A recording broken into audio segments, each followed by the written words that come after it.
boardroom, and we're a little late. It is 6:38. Okay? Mr.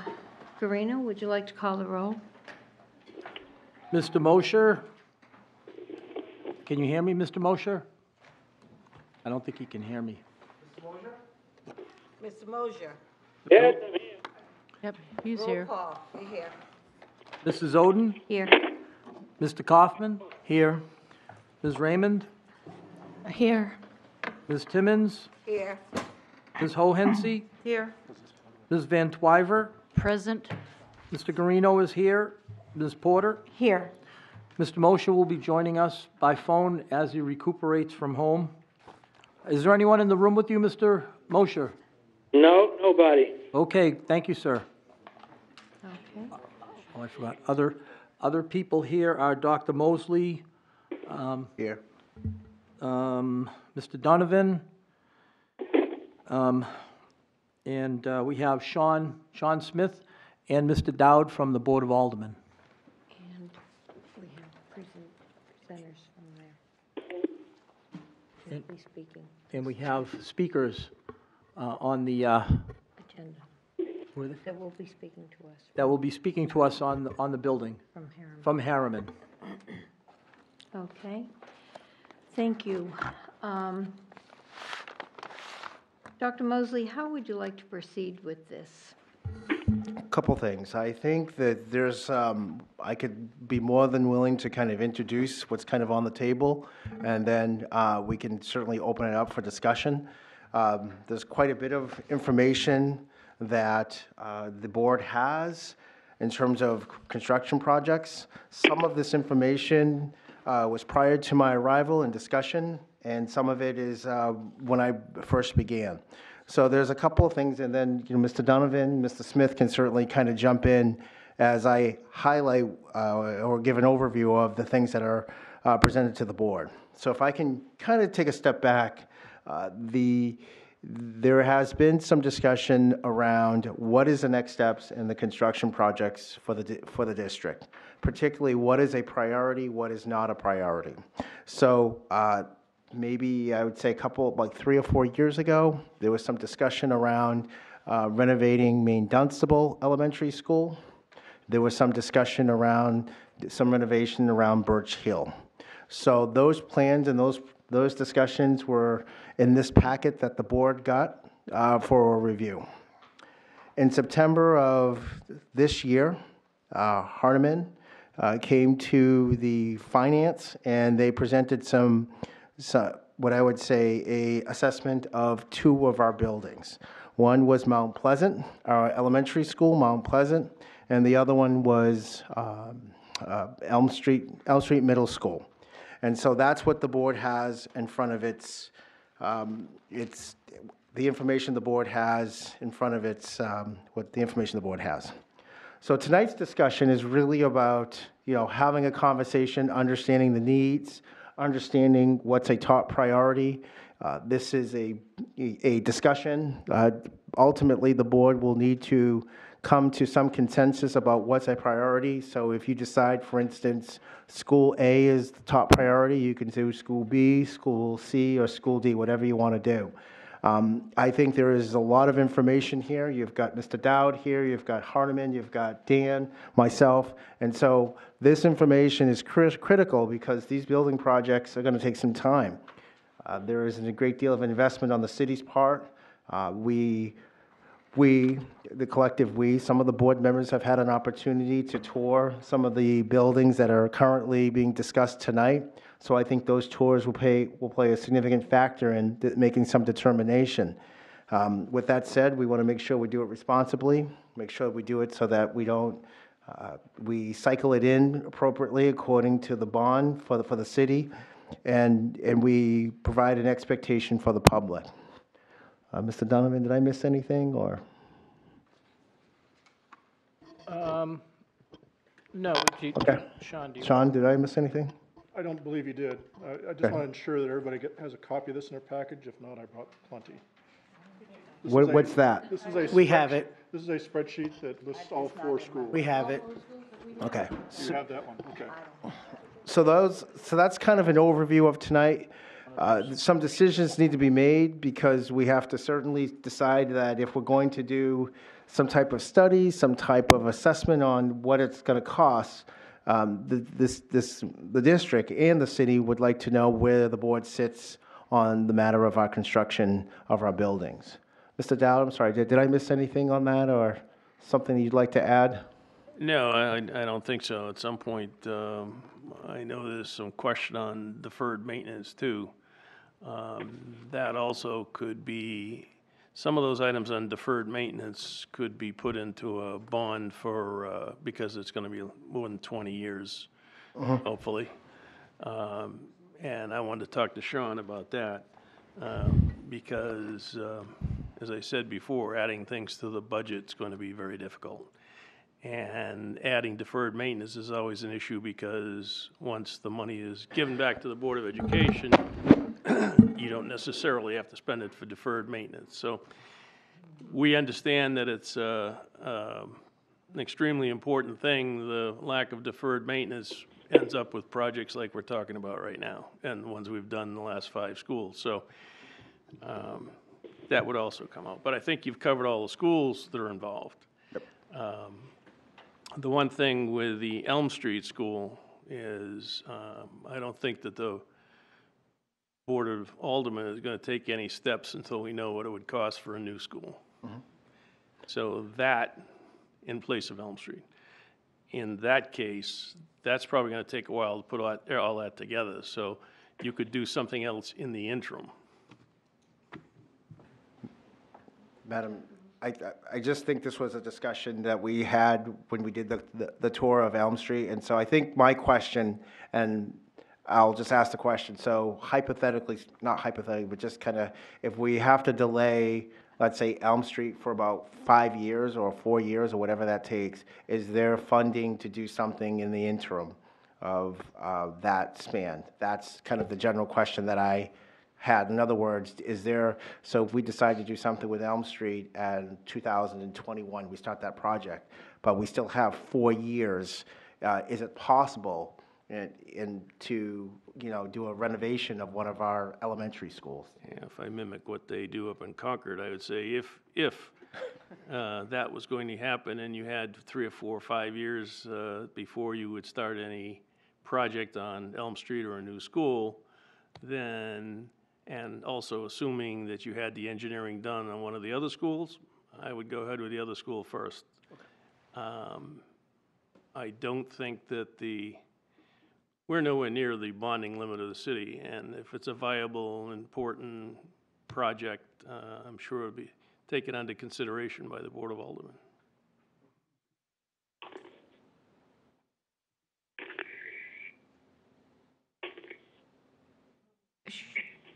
Mr. Smith, would you like to? Mr. Kaufman? Thank you. I'm just curious, Dr. Mosley made a statement that there was a tour of Elm Street. Did that have something to do with, in preparation of this meeting tonight? No.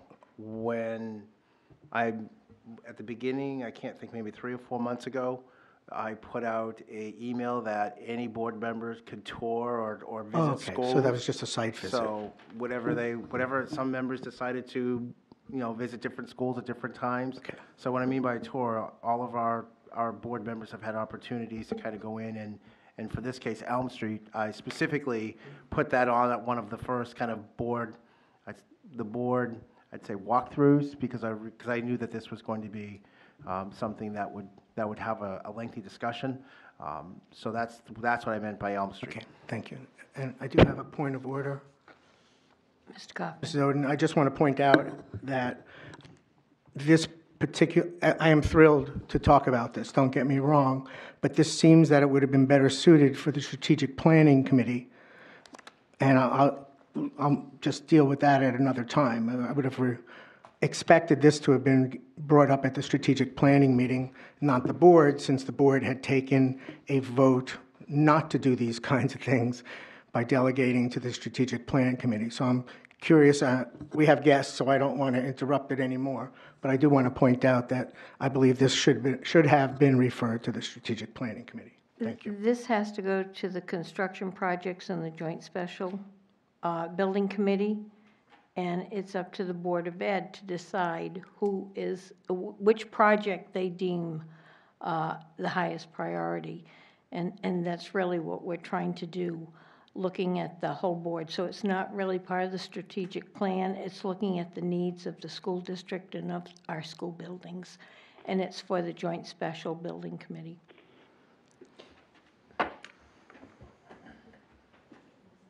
Okay, sure.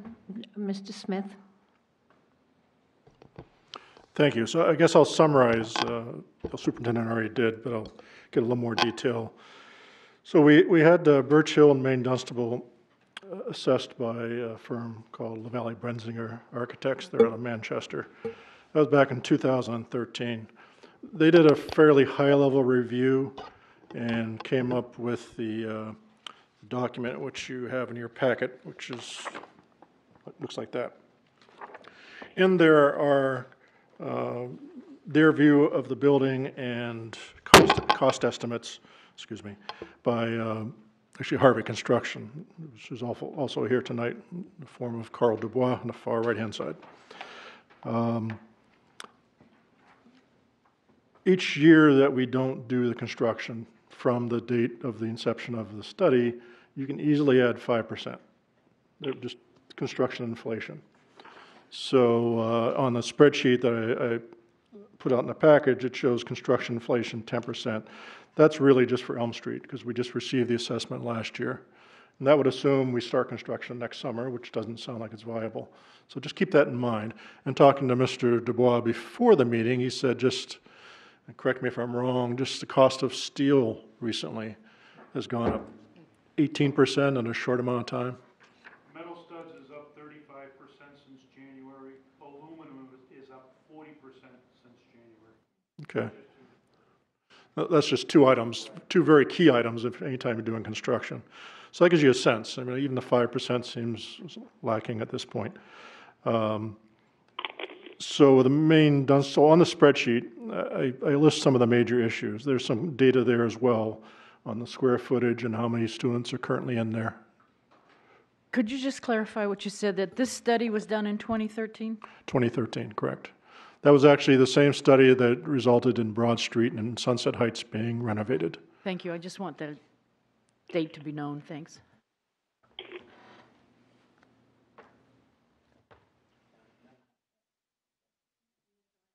Ms. Omenzi. I've looked through this. This is mostly Maine Dunstable. Was there a separate section for Birch Heights? Because I don't have any. Birch Hill, yes, Birch Hills. there was one. We didn't get it. You only got for one of them?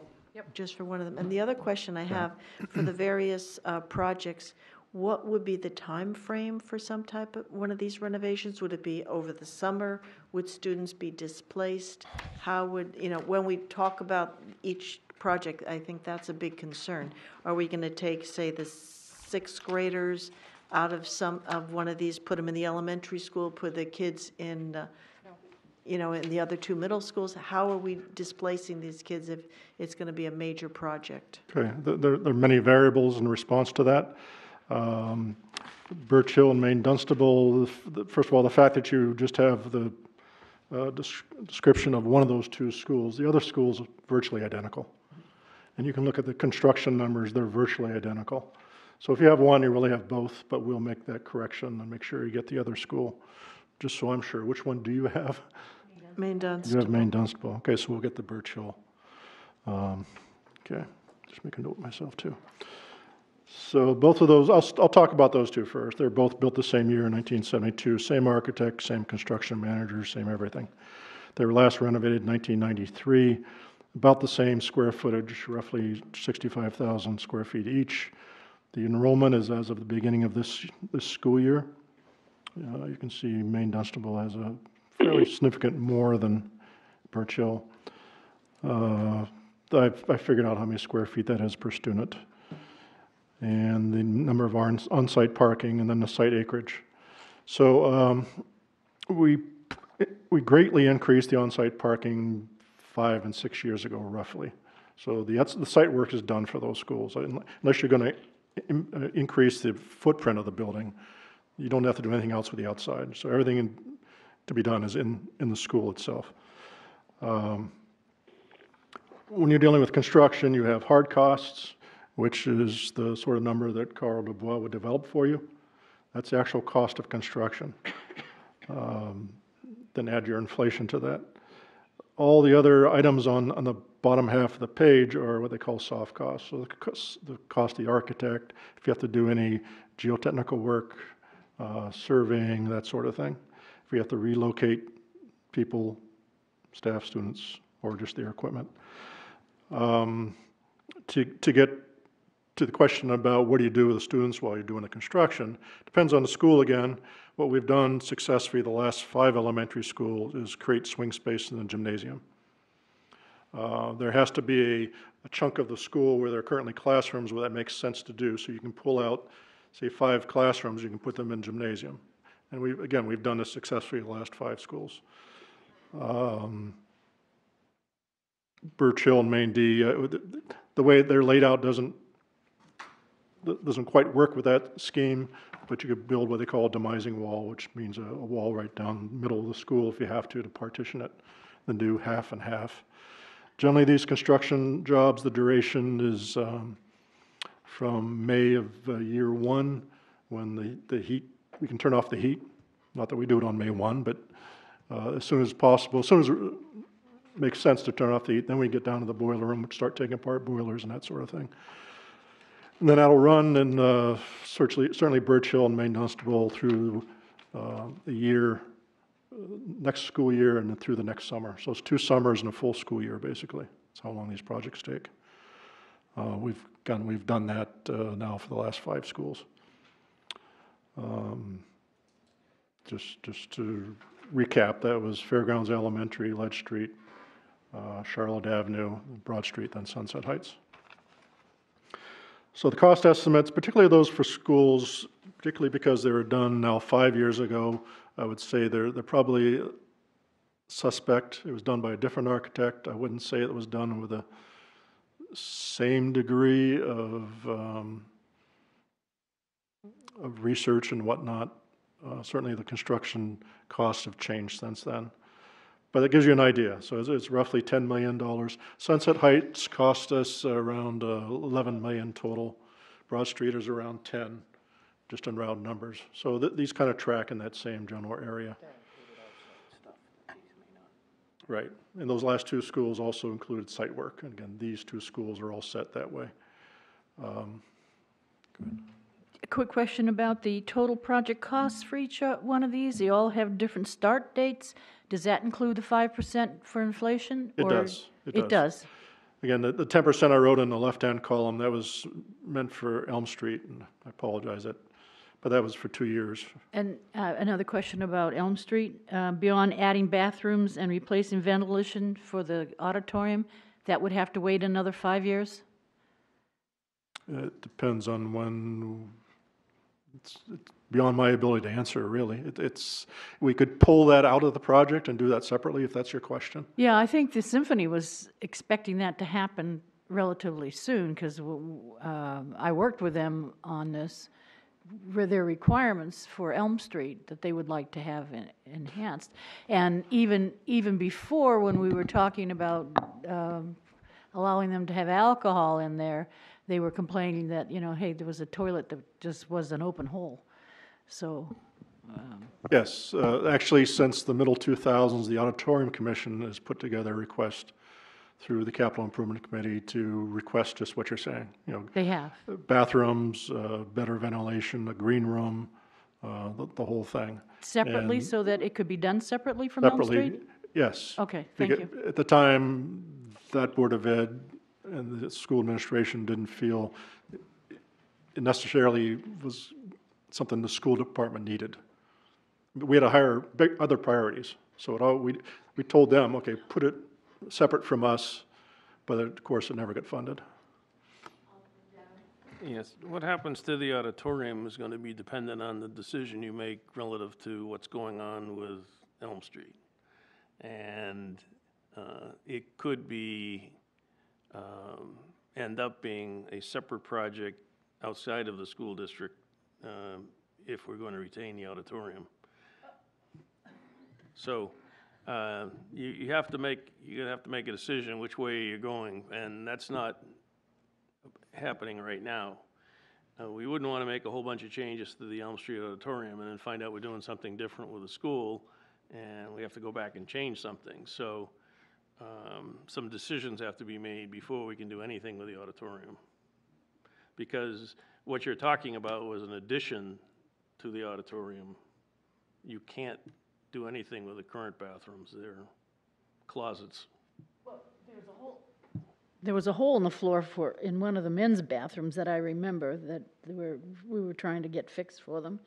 And I kind of got the impression that there were a few things that could be done, not waiting for the whole Elm Street, but.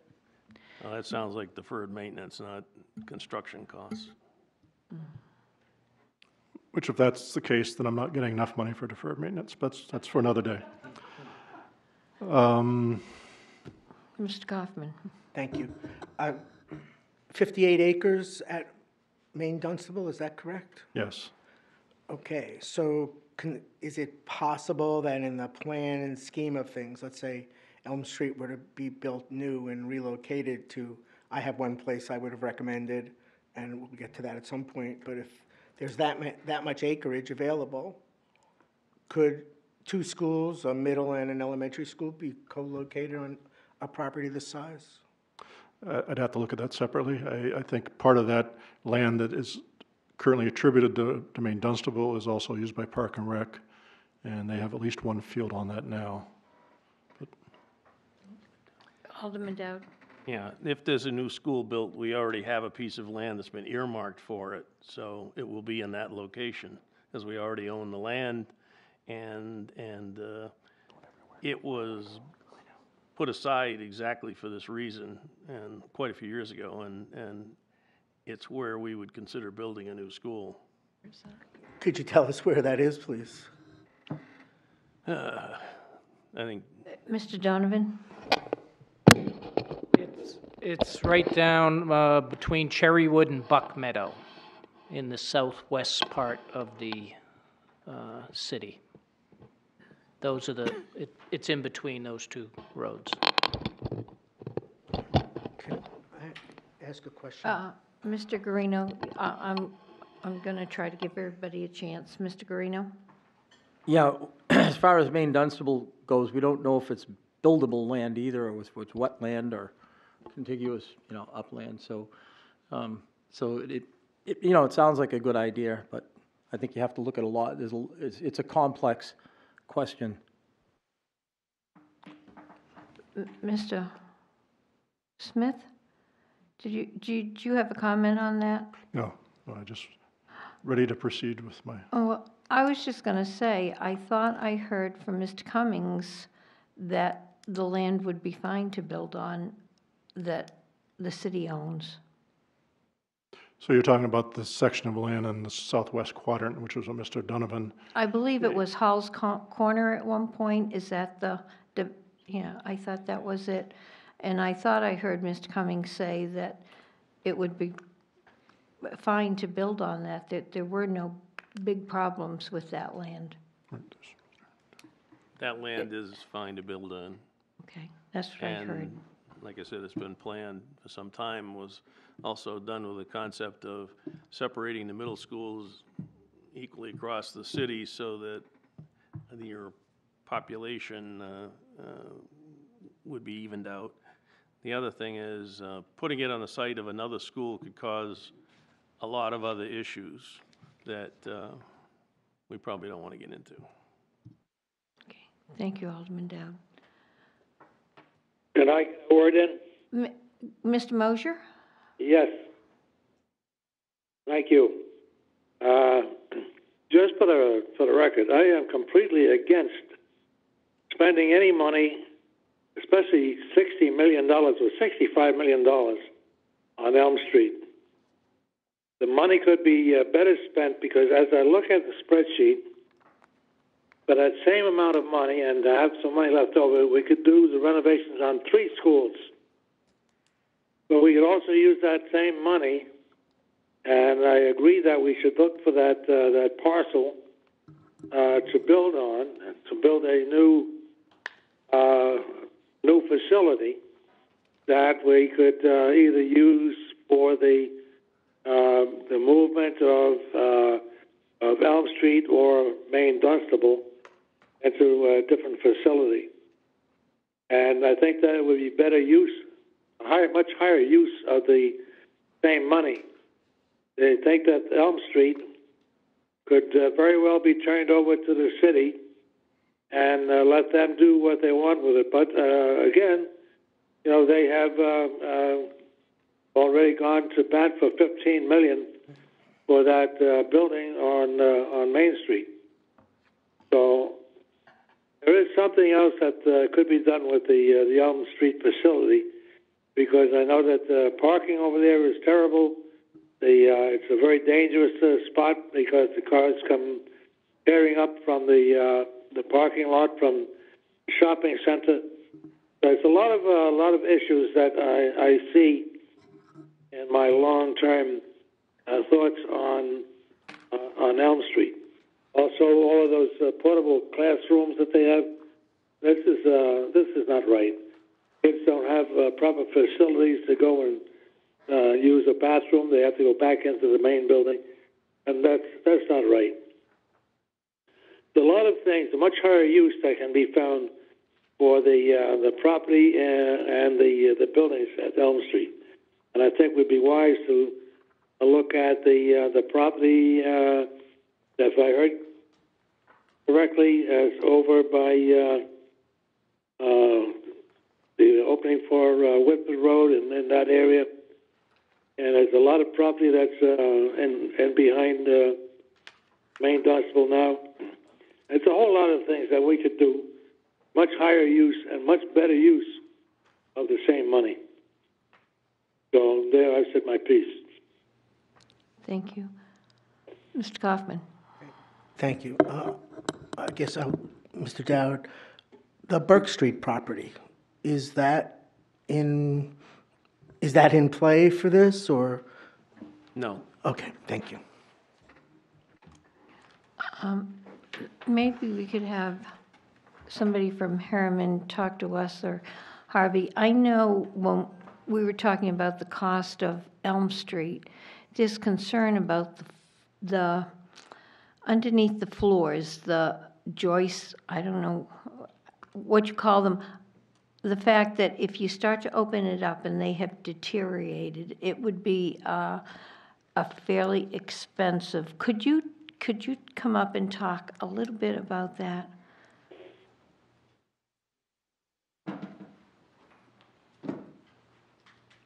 Thank you. And if you just give us your Good name. evening, Carl Dubois with Harvey Construction.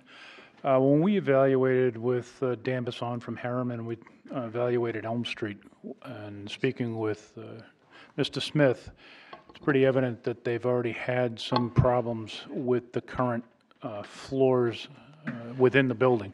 They're a little different than you typically see today. Most of the time it's structural framing with a concrete deck. So there's some actual hard concrete. The flooring in that building is gypsum plank. It's a drywall gypsum product. It structurally, at the day, was sound, but they've already repaired a fair amount of it because it's failed. And the problem being is a lot of times through the course of minor renovations or added changes, nobody takes into effect what the impact is when you drill a hole through this stuff and what have you. Obviously there wasn't the study put in at the time when we evaluated it and what we were asked to do. I think if you were looking to do something on Elm Street, it would warrant a further structural study to see exactly what we're dealing with. If the floors are in fact more along the line of what Mr. Smith has found, and it all has to be replaced, which is not in the number that you see in front of you tonight. We took a stab at it thinking it could run as much as $1 million extra to tear it out, stabilize the walls, because you're losing the integrity of the building, and put in structural steel, metal deck, and concrete floors. So there needs to be further study on Elm Street to truly analyze what we're dealing with there. I'm not trying to, not trying to say the building's falling down by any stretch. It's still there.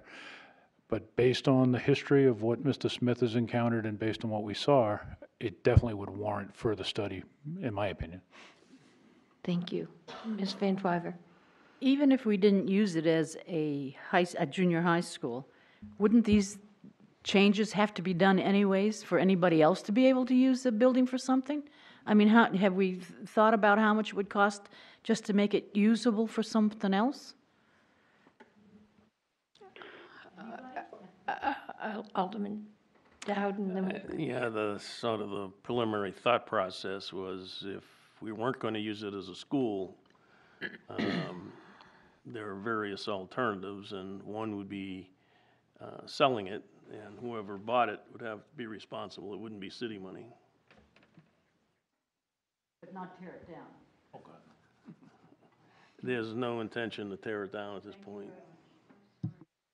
I'm sorry, Mr., can you help me with you? Yes, this is Dan Beeson, Harriman. Okay, What the Beeson. issue is the magnitude of renovation. Right now, the planks, if you had to replace them a lot, they would affect the lateral loading seismic. And it's a percent basis. If you're repairing or replacing a certain percentage, then you can bring the entire facility up to code. If you do a minimal, that's why Kyle is saying we suggested doing that study to see the level of required renovations, and it may trigger more than what we anticipate, and that's why we recommend doing the analysis. If it's a different use, the codes may be different. If it's housing or residential, they're less stringent than educational. And that's what I understood from what you had said previously, that the code is different for schools. It's often higher in a lot of areas than it would be for, say, if it was apartments in there. Correct, that it's the code loading is different. requirements, the actual live loads of people and residential's lower than educational or corridors or assembly. Okay, thank you. Alderman Dowd? Yeah, some of the concerns that some of us have had is you spend 60, maybe $65 million on Elm Street, you still have an 80-year-old building. And part of the cost is that building has no insulation on the outside walls.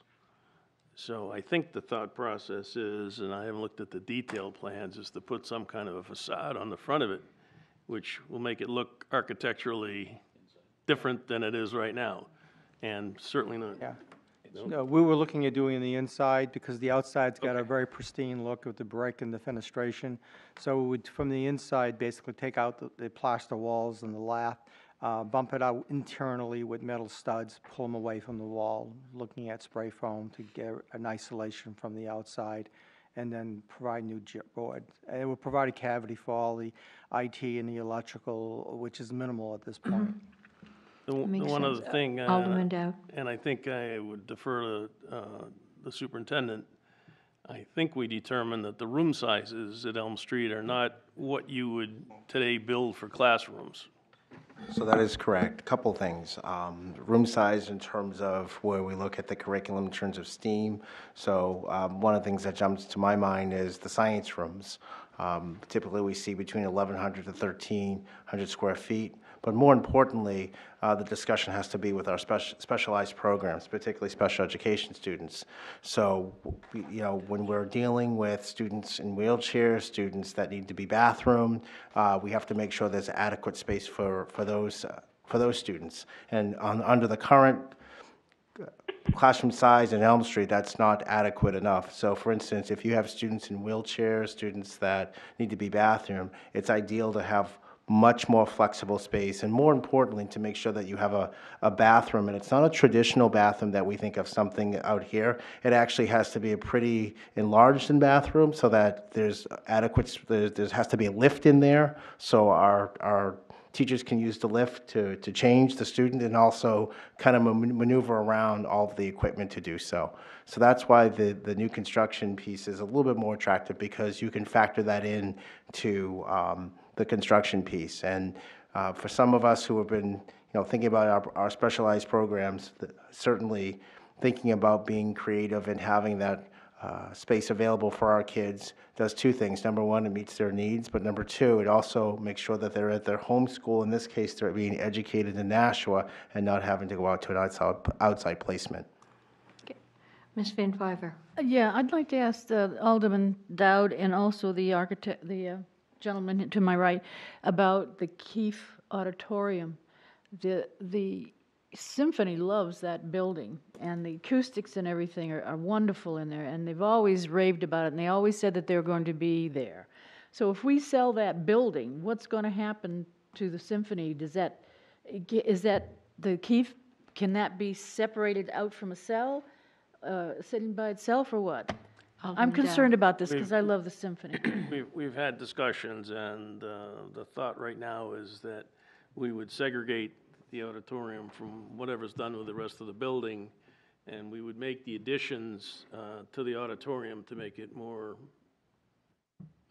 usable. They would put a new lobby, and then it would fall outside of the school district, and you don't run into the alcohol problem. Okay, Mr. Guarino and then Ms. Raymond. While I appreciate all these problems that Elm Street has, I just want people in this room to think about the loss to the community that you have when you have such a beautiful location. Elm Street is in a wonderful location. It's right in the center of the city. And we swap that, and it's in a position where it serves the neighborhood. It serves the market. Your market is a residential area, and it's right next to the market.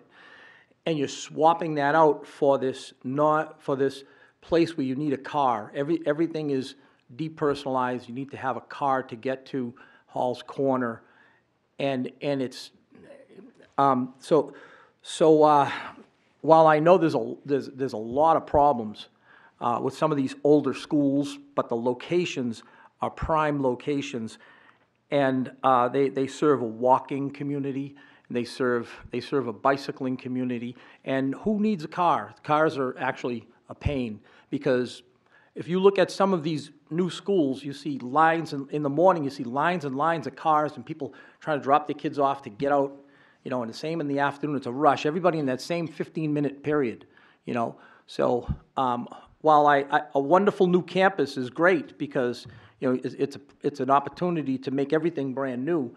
But we're also losing something. I just want people to be aware that we're losing something that we have, which is community schools within our residential areas. And I just want people to be aware of that. Maybe there's some way that our school system can keep these locations and keep serving the community as a school in some way. And I know it's hard, and I know there's a lot of problems with that. Thank you. Ms. Raymond? Oh, I'm sorry, Attorney. Just to follow up to that, there were several other older schools in the downtown. When I was a youngster, all the schools are in downtown Nashua. And some of them have been turned into other uses like Quincy Street. Others have been completely knocked down and redeveloped into other things. The question's going to come down to, I'm just making up numbers because I don't know what new school would cost, but if it comes to the Board of Aldermen and it's 65 million to renovate Elm Street, and you got an 80-year-old building that'll still have problems going forward, versus say 40 million or 45 million to build a new school that's going to last like these high schools, that is going to be a monetary decision. And the other thing is, the major development in the last 15, 20 years has been in that area of town down in South Nashua. It's the only place we have to grow.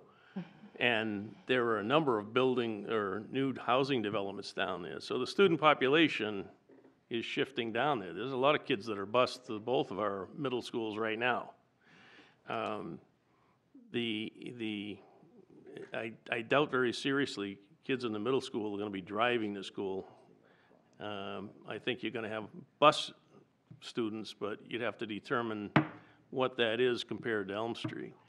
But what you would also have to do is you would have to redisperse the students between the new school fairgrounds, which by the way is not that far from Elm Street, and Pennachuck. And the one thing that we've had some informal discussions on is perhaps we may have to add a wing to Pennachuck and maybe fairgrounds to balance the student load, because you've got like, what, 800 students at Elm Street? 1,800. I think it's 13. 1,008. So you're probably not gonna build a new school that houses 1,000 kids. So you would spread them out across the 3 schools, and that's why it's a bigger picture to look at. 108 in the report. You, so you we're have close. to, first of all, you're gonna have to know what it costs to build a new school. And then you're going, and possibly the additions, and then you're going to have to see, how that all balances against the cost of renovating Elm Street and ending up with the same problem you have today. Ms. Raymond? Thank you, I appreciate it. I was just looking up my notes from when I visited, and Mr. Atwell had said back in February that there were 1,200 students at Elm, and it's the largest middle school in the state, which is kind of interesting. For me, I appreciate our community schools, but for me, it comes down to money and quality for our students, and I do think that if the cost is about the same, the quality would be better in a new school that is equipped to handle our new technology and our changing student needs. But my question is going back to the other 3 schools. I'm looking at the dates of renovations, and I'm seeing that Birch Hill and Maine Dunstable were both renovated in 1993, whereas Mount Pleasant hasn't been renovated since 1987.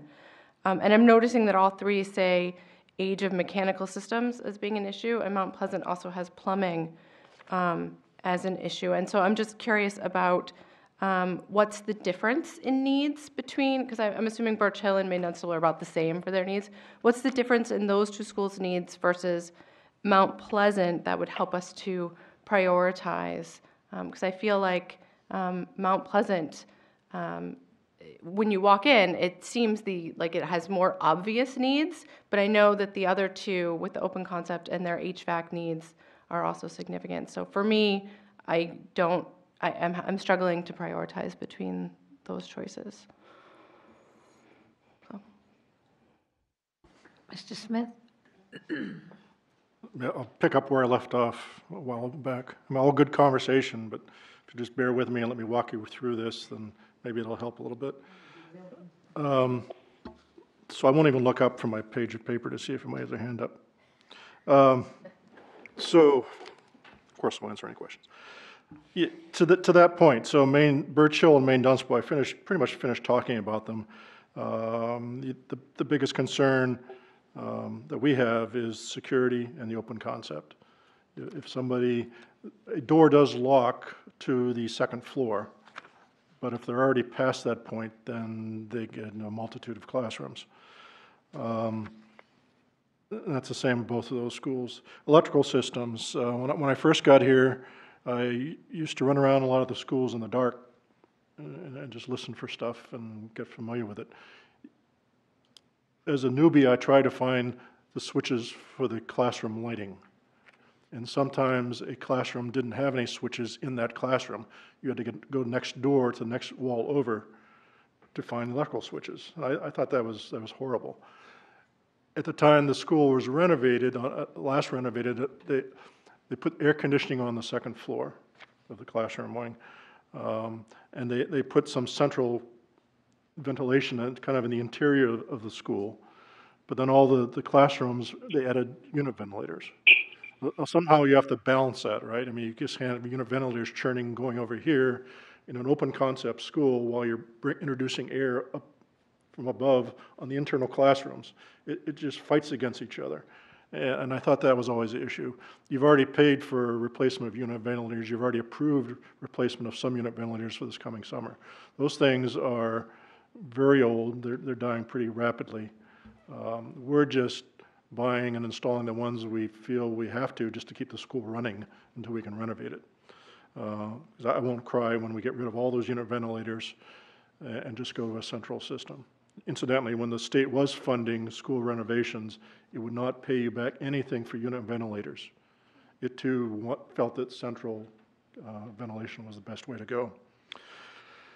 I've already mentioned security concerns. The mechanical systems are all, a lot of them are original to the school, so that's from the 1970s.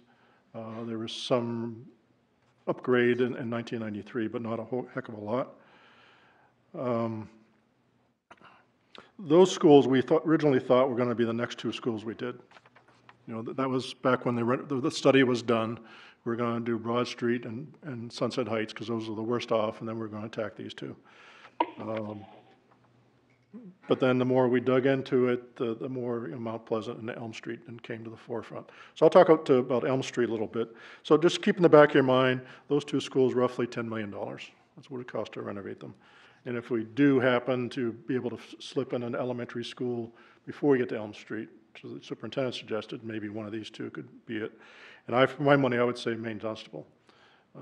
I get a lot more complaints from that staff. We just discovered this past year that the main electrical switchgear, which runs all the electricity in the school, has to be replaced. That by itself is a $70,000 project I didn't even have in deferred maintenance at this point. And it's kind of creeping its way up to the top of the list. So if we do bond deferred maintenance, that's going to be right there with that sort of thing. And that's just one of the many problems there. Air quality problems have been a little more prevalent in Maine Dunstable than Birch Hill. We've done a pretty good job of replacing all the carpet. There's a few classrooms still with carpet left, but that'd be part of that package of renovation. Mount Pleasant, built in 1925, again renovated in 87. A little bit smaller school. It's built basically like a cube, which is very efficient in terms of heating, but the problem is in the saddle seasons, the May and June, September, October, it can heat up. The staff and the PTO raised a bit of a fuss about it a couple of years, rightfully so, because it does get very, very hot up in the top floor. And so we installed split systems, air conditioning systems. Also, all the classrooms on the top floor have air conditioning now, and all the classrooms on the second floor, basically the main floor, have air conditioning, along with the main office. A lot of the ancillary spaces don't have air conditioning. They just they're offices. Many of them used to be storage closets turned into office spaces. Education's changed. So we have more people in the schools in various capacities. When Mr. Bisson and company and Mr. Dubois and his company took a look at it, there are a lot of code conformance issues. So if we deal with that school, we're going to have to take a lot of things you wouldn't even think of. The handrails going up and down the stairwells, those aren't the right height. When you get to the top of the stairwells, there has to be an enclosure. There has to be a fire enclosure. We don't have those. So a lot of money is going to be spent in just bringing that school up to code. As you know, there's a lack of parking. That's pretty obvious. I mean, the only parking on the site that we actually own is when you go around the back, and the principal and a couple other people park there, and that's it. Everybody else is on the street. And the problem I have with that is we don't control that parking. We don't control the snow removal, the ice removal, any of that stuff. And DPW does a pretty good job, but they're fighting the traffic too. And if people get there and park early, they can't remove the snow. Same security concerns. We've talked about this before. When you go into the front of the building, you don't come to the main office. They just buzz you in. You have to go up the stairs and hang a left to get to the main office. If you want, you can just go downstairs and the main office will never see you. So that's a concern. The architect actually came up with a solution for that, and that was to change the location of the main office with the classroom to the bottom right of the main entrance, build a ramp so you could go in at that point, and then that's where the office would be. And then the classroom would just move up to the office space. Not a cheap fix either. That would be another good thing to put in deferred maintenance or even a bonded project as a separate piece. If you decided you're not going to do Mount Pleasant, but you want to address security concerns soon, then maybe we look at addressing that. Mechanical systems, plumbing, infrastructure. You may recall a couple summers ago, we did a lot of lead testing across the school district. And we found the older schools you would expect. What happened was the laws changed. So you weren't allowed to put lead in your, first of all, the piping at some point, but then in 1988, I think it was the late 80s, you couldn't put lead in solder. So any school built before 1988, the main plumbing and piping systems that are put together, chances are there's lead in there. We found most of it we found were in the fixtures themselves. So we had old fixtures. And if water sits, that's when you have the leaching out of the lead. So, so that's what really I put down that is the age of the plumbing system, because you're going to have issues like that. The main solution at this point is flush your water systems. At the end of every summer, just run all your water, so the stagnant water is gone. Because once you get that water movement, it's not as much of an issue. As the superintendent mentioned previously about Elm Street, the same thing goes for Mount Pleasant. It does not meet the state educational specs for space, be it classroom space or special space. It just doesn't. It's also the only school in the entire district that has a vinyl tile for its gymnasium floor. Just go there and look. It's VCT on the gym floor, and we draw lines on it just like it's a real gym floor, but it's very hard when you land on it. Part of the good things about wooden floors is there's some give to it when you're running up and down. There is no give there. So these prices are pretty recent. As of a year ago is when Harvey last looked at it. I've inflated this almost $5 million only because I didn't know when we were going to start construction. If we don't start until 2026, then you're adding another $5 million to the price tag. So the sooner you get to any of these, the cheaper they are. But there's that little thing called money to get there.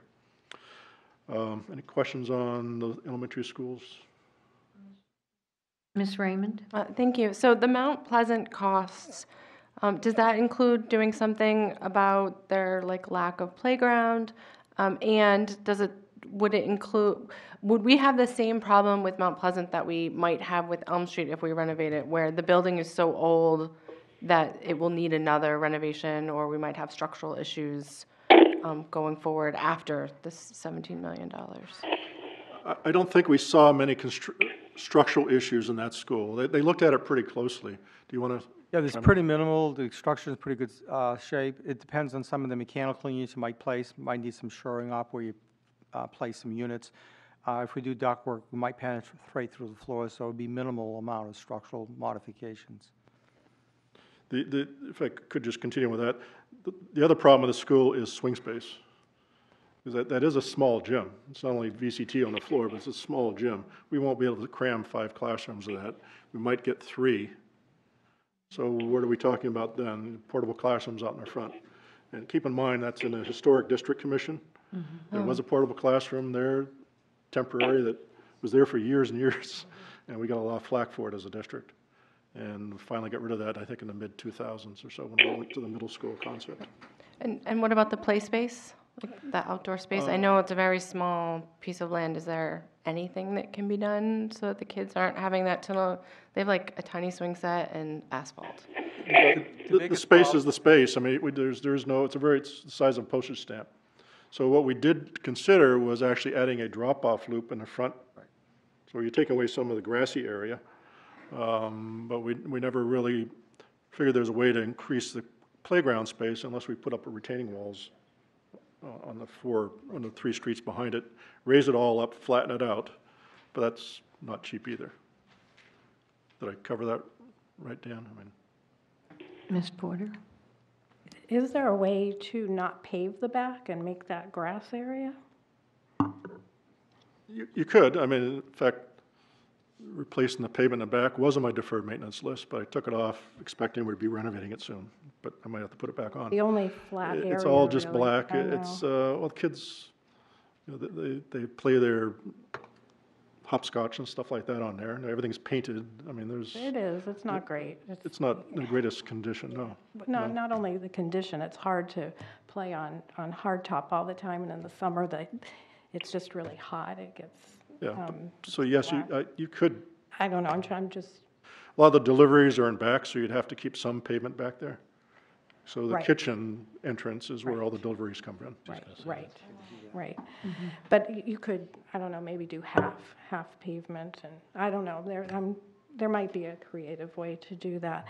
The other thing I'm wondering is the rest of the school going to be air conditioned? For example, the cafeteria right now is not air conditioned, and it's not good. It's I would not expect as part of this project, we would have With the rest at again? least dehumidification, which is just a step below air conditioning. It cools off the building pretty well. And the non-classroom spaces that you were talking on the middle floor that are not air conditioned, there's instruction happening in those rooms, and so those I don't know, what would happen with the air conditioning at the rest of the school? It wouldn't be the whole building? We would look at, one of the challenges of this school was actually figure out where to put the air handlers, and then running the ductwork between the different floors.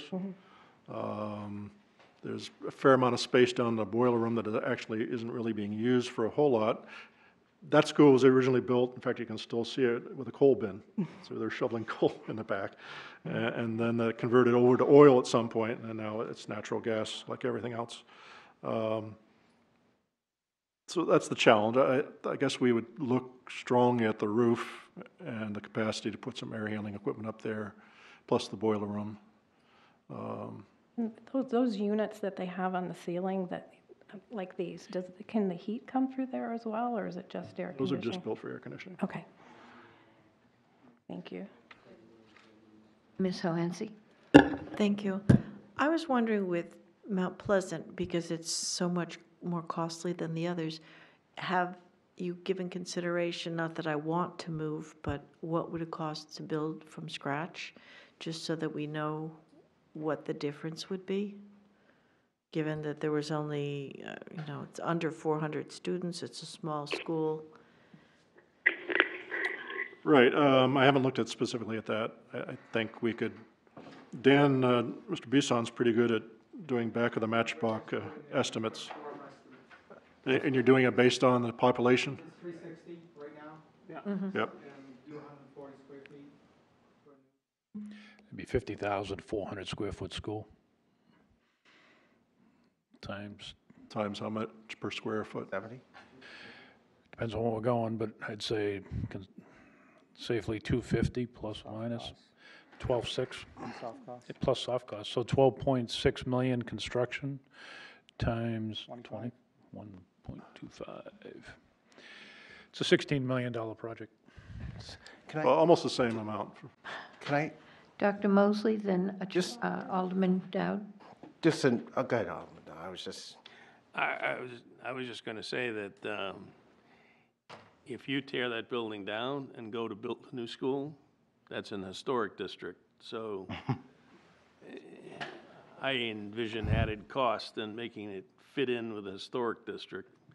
Also, if you build a school that size on that size lot, I could be wrong, but I think you're going to run into zoning problems and setbacks, and you would be quite a while building in a new school on that lot.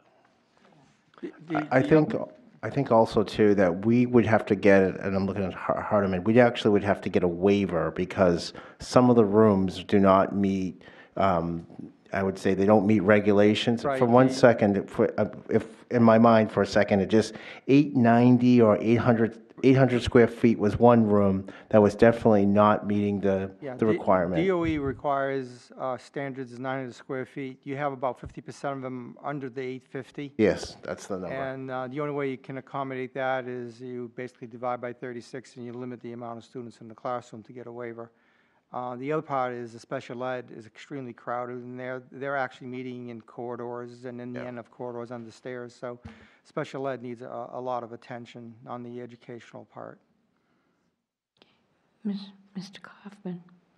Thank you. I just want to throw an idea out here so it's considered. Right now, we have huge expenses for out-of-district tuition and around special education. And we've talked about what programs can we enhance locally that can become destinations for other school districts, so we're actually creating some amount of revenue to offset our expenses. And I just want to say is, especially if we're talking about building a new middle school, if that becomes a discussion we end up exploring, I would like to see plans to include, I know Brentwood, when we visited, said they could easily expand to another 20 or 30 kids. And even beyond that, if there was enough space and stuff. I have no idea what the special ed requirements are for the kinds of destination we could be, but I would like to see them included in whatever building plans we end up developing. Because small investment on square footage over a long period of time is going to be a significant amount of revenue. And the other piece to this is our enrollments have been trending down. I remember we had 13,000 students, now we're just over 11,000. So has any work been done in terms of an enrollment study? I remember seeing some numbers, I think it was in this report when I was on finance, that whoever did these analyses, they were right on the nose in terms of their projection about enrollment. So, or maybe that was the NEASC people, I forget who it was. But enrollment needs to be a factor here, because if we're going to trend down 400 kids, especially if it's in the lower grades, then maybe we don't need one of these schools. And I remember one of the aldermen, Mr. Siegel, I think he came to a budget meeting 2 years ago, and he just asked us to consider closing one of the schools, one of the elementary schools. And I'm interested to hear what what Mr. Dowd said about expanding the existing middle schools to pick up some of the slack so we could build actually a smaller middle school just by maybe adding wings at the existing facilities. I hadn't thought about that. So I think, and then, I'll just say it. Is there a way that we can move students around so we don't need to build a building? In other words, is there capacity at the high school and the elementary school where you can move some number of students by adding a grade, adding 6 back into the elementary, or moving 8 into the high school, where you can begin to move the kids, either hold them a little longer in an elementary school before you move them on, or move them earlier, or move them later rather to the high school, so you have your swing, your population shifting is occurring there, so there's less demand, where you could build a smaller middle school or distribute it, especially if you added capacity at the existing schools. So there might be some thought through the middle of this where we might be able to get away with maybe a less large, lower capacity kind of building. Don't know, but I think these are all worthy things that have to be considered, especially the enrollment study. I don't think we could really move ahead without understanding what the population trends are projected to be.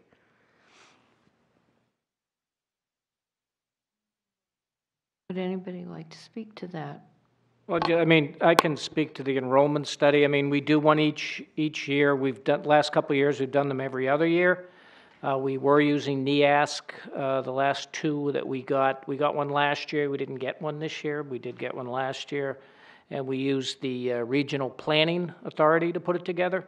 To be honest with you, I don't think they're super accurate on a year-to-date basis. They give you about a 10-year shot, but if you went back and compared it to actuals, I guess maybe I'm just an accounting guy. I'm a little more accurate than the average Joe, but I don't think they're that accurate. They have shown a decrease, though. They continue to show decreases. We are decreasing, not to the extent that the studies have shown, but we are decreasing. So, and that discussion has been made, if it got to the point, could we close a school?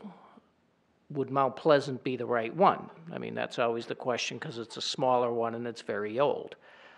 But I don't think at this point in time we could close an elementary school. I think right now, with the size of the student population that we have, I don't think closing a school is on the... Now, might it change in 5 years?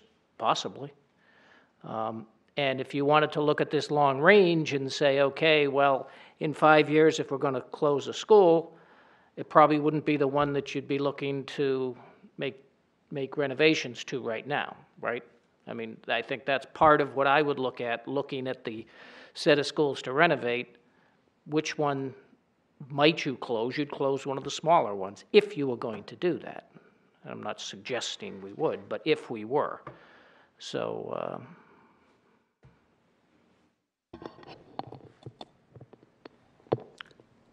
Alderman Dowd. Yeah, just a couple things. In one of my other daily activities, I'm in real estate, and New Hampshire's got one of the oldest populations in the United States percentage-wise, and a lot of them are moving on one way or another. And I can tell you that the millennials, the kids that have moved away and now have a couple kids, are coming back and buying homes in the Nashua area. On top of that, we're doing Renaissance, we're doing the new project on Franklin Street. There's at least 2 or 3 housing developments going in. They're bound to have school-age children. And so the population numbers could shift, or at least stay level. So when you're taking into account population, I wouldn't think it's going to decrease a heck of a lot. Thank you.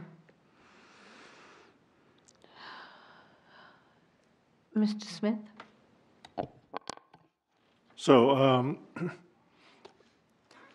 I think as we've talked internally, we've felt that because we put air conditioning in Mount Pleasant, we've kicked that can down the road somewhat, and that's why we put the other 2 elementary schools kind of ahead of it. And for the reasons everybody just talked about with Mount Pleasant, just the uncertainty of what might happen there.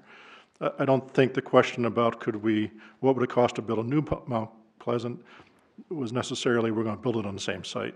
I think some of you said, well, you can't do that. We'd probably look at a new site because there's no parking on that site. There's very little playground on that site, so why would you build on that site?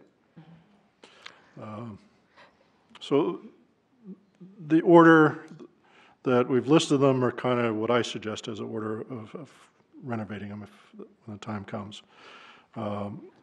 My recommendation is still Elm Street should be the top priority. If we can fit one of the other elementary schools in while we're waiting for that to come to fruition, then that's fine.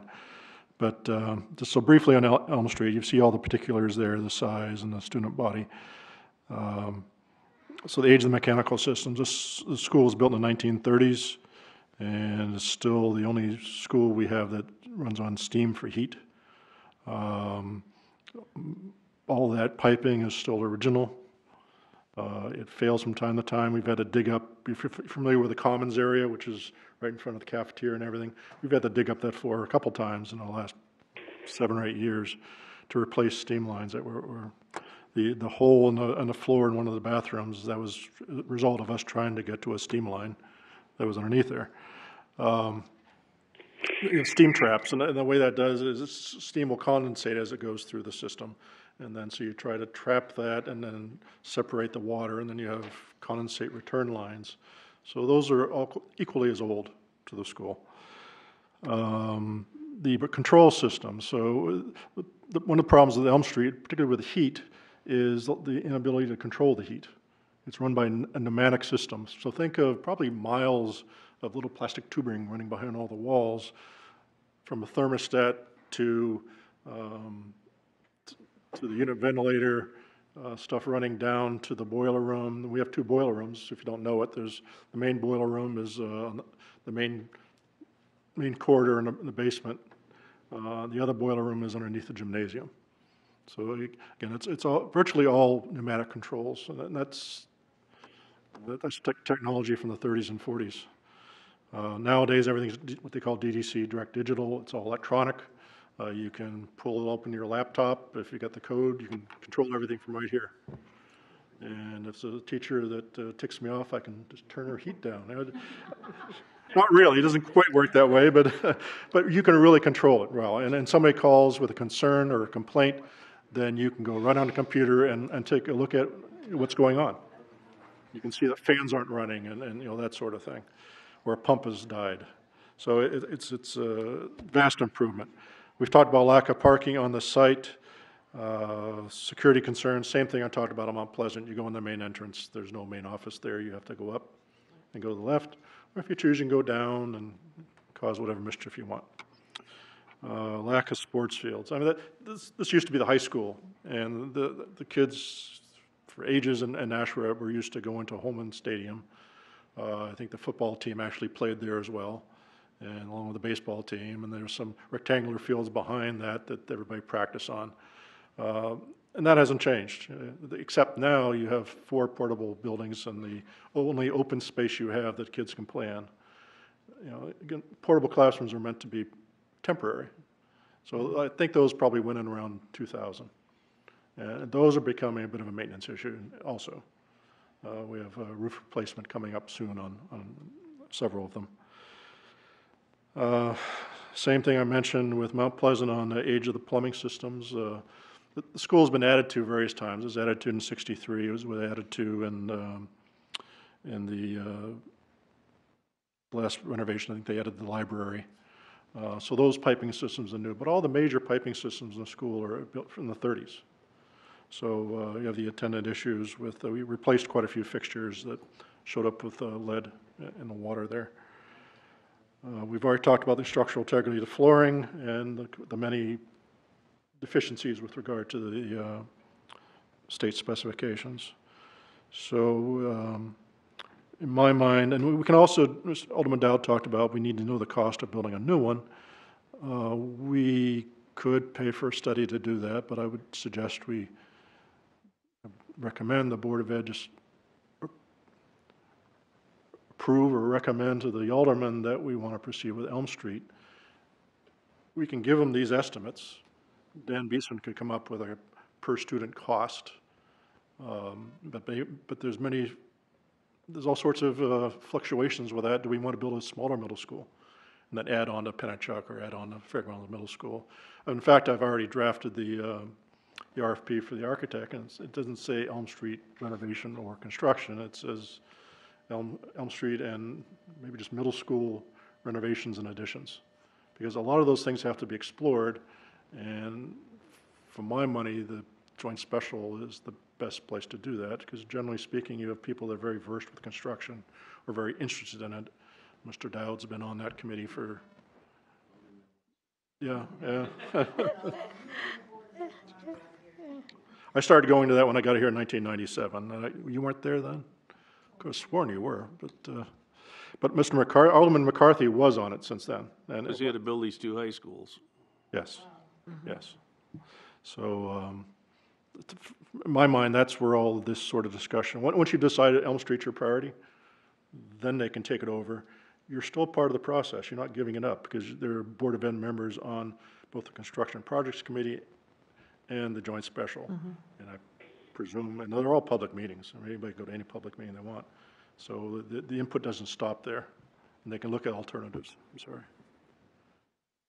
Ms. O'Hensley, then Ms. Van Twyver. Thank you. I was just wondering, do we have a ballpark estimate if we are going to build new for either the middle school or the elementary school, or close it, but do we know what we could sell these 2 buildings for? Would that measure into it? I mean, is this something that we could consider while we're considering the overall projects? I think in one of our meetings we had Mr. Cummings at, and he had some really back the matchbook guesstimates, but I don't recall what those numbers were. Yeah, neither do I, but he would be the one to come up with the numbers. So I know that it was a pretty good sized number for Elm Street, but nowhere near, you know. And keep in mind with Elm Street, assuming the auditorium was to remain, all the heating systems are coming from the boiler room, main boiler room. You would have to build an addition just for the auditorium to provide the heat. And there are some very, very old ventilators up on the roof that were not working when I got here. But we threw some WD-40 in there and they're working again. But they're very inadequate. I mean, they were built in a day when ventilation wasn't that important to people. So all that sort of infrastructure, the electrical service into the auditorium, that's all coming from elsewhere in the school.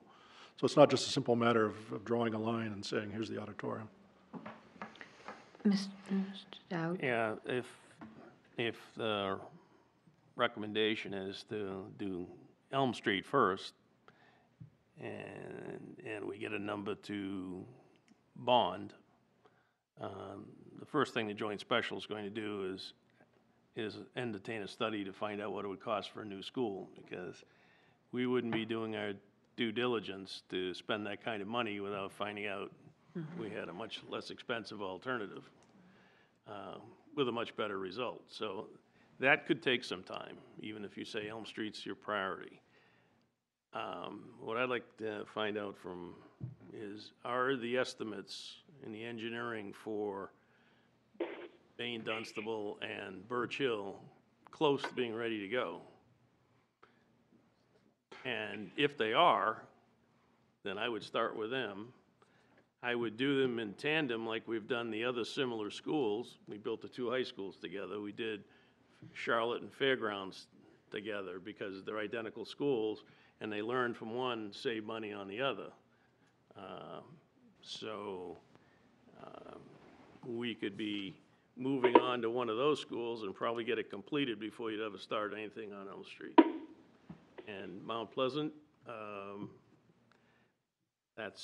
you're probably going to need a study to say, what are we going to do with it? If we keep it as a school, what are we going to do? If we don't keep it as a school, what are we going to do? So I don't think that's an easy answer and a quick answer either. Here we go. Mr. Mosier, you have been quiet, but I think a couple times I heard you. Did you want to speak to this?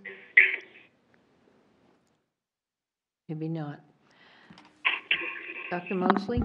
Kind of just maybe thinking about next steps in terms of what's on the table here a little bit, just kind of thinking about what would help the board make a more informed decision and prioritize. So some of the things that Mr. Smith is talking about, you can't really see. It actually has to be pointed out to you, and just kind of having these walkthrough through the buildings. So if the board would like, before, maybe we could, I'm just kind of throwing this out to the board, if they would be considering if we could set up some type of tour of the buildings for board members to come in and not just tour the buildings, but certainly what Mr. Smith is talking about. I don't have an eye for this. I don't know what a heating coil looks like, or the only thing I know is that when 2 o'clock in the morning I got a call and there was a baluster or banister that was smoking in Maine Dunstable. To me, it looked like a fire. That's all it was. But certainly when we start to make these decisions, you'll start to see firsthand exactly the needs of each of the elementary schools. And if you want, Elm Street as well, but the real infrastructure, those challenges. So when you come back here, you'll have a sense of priority for each one of you when you look at the buildings. Point of order, we need to vote on whether we're extending our meeting at this point? This is a work session, so I'm not going to worry about that at this point. Mr. Smith, I'd like to see if I understand your position. You think that Elm Street needs to be taken into consideration first, no matter whether it's a renovation or a brand-new school? Is that your position? And if so, why would you not throw that away a little bit and do these other two ahead of them? Well, if we can squeeze, I felt money is an issue. We have to look at the bonds and how those old bonds come off the books and the new ones start. And Elm Street is certainly a big piece to swallow. Of the 4 schools that we've listed here, my feeling is that school is in the worst shape of those 4, for all the reasons we've stated. So that's why I say that's my top priority. If we can, planning for Elm Street is going to take a couple of years. We have to do these studies. We have to look at the land that we think we have set aside. Is that everything doable there? If you could you tell us how much a new school would cost for Elm Street, just roughly, the same back of the, and I'll keep talking beyond that. But if we can, the idea of putting Birch Hill together as next projects while we're working on the planning for Elm Street certainly makes sense. Yeah, it does. And their sister schools built virtually identical. So the lessons learned, again, like we had in Lead Street, Fairgrounds, Charlotte, and then Sunset Broad would happen here too. Yeah, but if we're working on Birch Hill and Maine Dunstable, and we do that now, what kind of cost would it be to finalize Elm Street for 2020 or whenever? You understand what I'm saying? You said that you wanted to tackle Elm Street first because it's the one with the biggest problems. Right. So that means that, and it's going to be 5 years before that ever gets settled, right?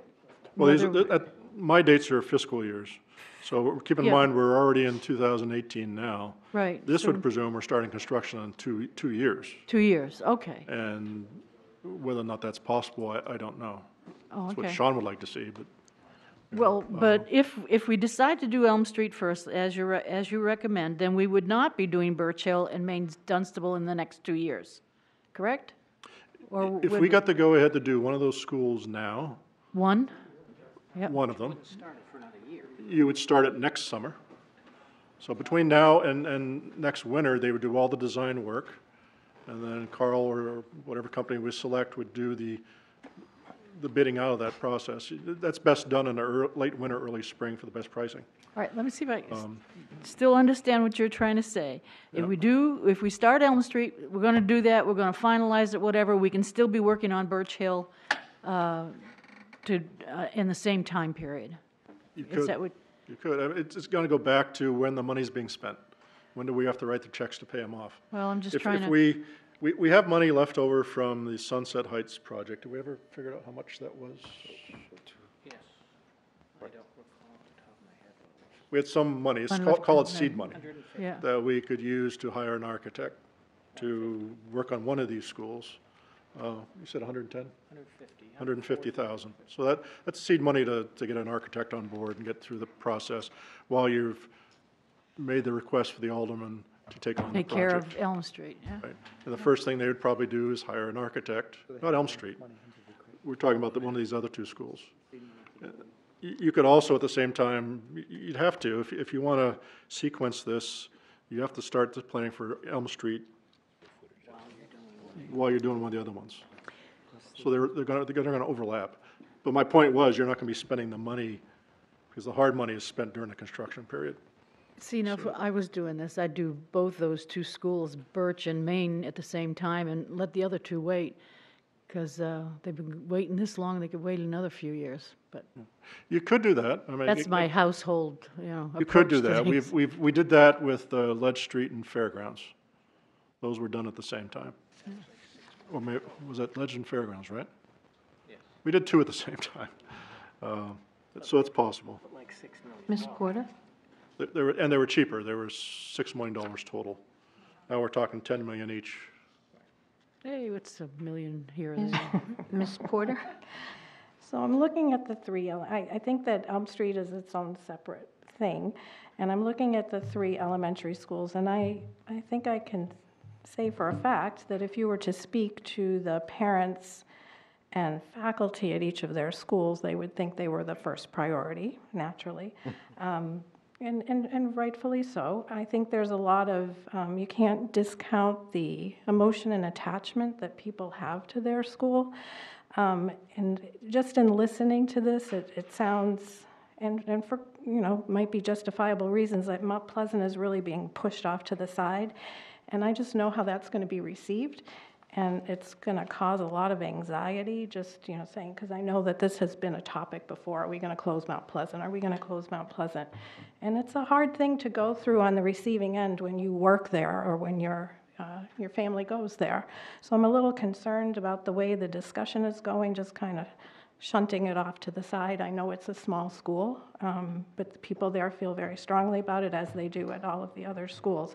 So I don't know how bonding issues work or how anything works, but is there a way that we could kind of put those three together and treat them together? Is there a way? I just know that people listening are going to be freaking out. They're going to be having some strong feelings about that. So I know it all comes down to money. I know there's a lot to consider. But is there a creative way to kind of get Mount Pleasant something in this? Alderman McCarthy, who has been on the joint special for probably 25 years? Yeah. It's not easy. We're at a point where we can bond some more stuff, but we can't do it all at once. So if you look at the debt service picture, and by the way, the question about Pleasant Street just came up at the Mayor's Ward 3 meeting over in Amherst Street a few minutes ago, and so I tried to give them some background on this question. We erase debt at around $10 to $12 million a year. So we can basically take out another 10 or 12 million a year and stay even. That does not all go to the schools. There are other things that need to be done. There's the Broad Street Parkway bonds are coming in as part of that, since we haven't let those yet. There are, there will be the bonds for the Performing Arts Center. There are other bonds that will come in from other expenses and other buildings. We need to replace the public health building, for example. So we can do part of that. I guess what I would urge is that we figure out what the long-term solution is first, and then figure out what order to fund it in. And as I just said to some of those people, the issue with Mount Pleasant is it's the most expensive per seat cost we've ever seen, I believe. It's $10,000 a seat to renovate that school into a school with no parking and no outdoor facilities. And you gotta start asking, in the scheme of things, does it make sense to do that, or to figure out some more creative way to do that in the rest of the school capacity? And I think we need to understand really good numbers on where we think the population goes over the next 10 or 20 years. We've lost 2,000 plus students since our highest enrollment a decade or so ago. It looks like it's still going down. What do you do? Do you sink $30 million into a school that is basically perhaps not necessary at some point in the future due to the way the population? And I understand, the neighborhood schools issue and the personal nature of all that. But in the end, we sort of have to step back and look at what's the most responsible thing to do citywide in the long term. And it may well be to fix that school. It may be to do some set of repairs that are not the ones we're thinking about right now, and then, do some things at other schools. We need a long-term plan, and then we can figure out we shouldn't try to do it by what can we cram into the purse each year. We should do it by what's the right thing to do, and how do we phase that over the years to come so we can pay for it. Right, I think that's the smart thing to do. You should do, having been there, I'm just hearing, and I can tell that, it's just, I'm just concerned about the anxiety that it causes people. And you want to do the right thing, you have to do the smart thing. I get it.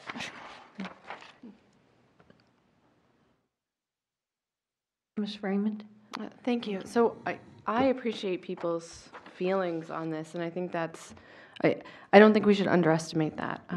Having said that, for me, having seen all the schools and having listened to what everyone's had to say tonight, my focus has to be on the open concept schools and their need for new HVAC so that the kids are breathing healthy air, but also to have walls and doors so that they are minimally in a safe place for our students. And that, to me, as a parent and a community member, is way up on my priority list.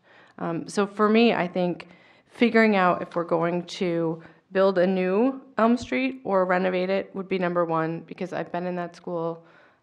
It's really hot on the 4th floor, and it really smells on the bottom floor, and I really would not want to spend all day in it, and I feel for all of those kids who are. So I think we need to figure that out first, and then tackle probably the open concept schools. I don't think we should close Mount Pleasant. It has a healthy enrollment right now. People love the school. People are happy there. But I do think we need to keep in mind as we move forward that, like Elm Street, it doesn't meet the state requirements for size. So I'm struggling with the idea of spending $17 million on a school that doesn't meet the state requirements for size, has special ed meeting in the hallways, and doesn't have a playground or parking. It's really tough for me to endorse that. So I think more research needs to be done on alternative solutions. Like, is there another space? I know that area is really tight, but is there another space that could be a walking school?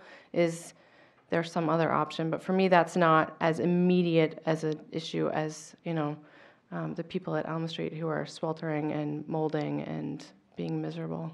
So that's how I would vote, so. Alderman Dowd? Yeah, just to bring Alderman McCarthy up to speed, one of the concerns earlier was if the decision was to move away from Elm Street and build a new school, what would we do with the auditorium? And I told him that would be a separate issue, if you want to address that, because I know you had some thoughts on it. Yeah, we've had some discussions on what might happen, and if we were to stop using the school as a school, there's a number of things we could do with the building.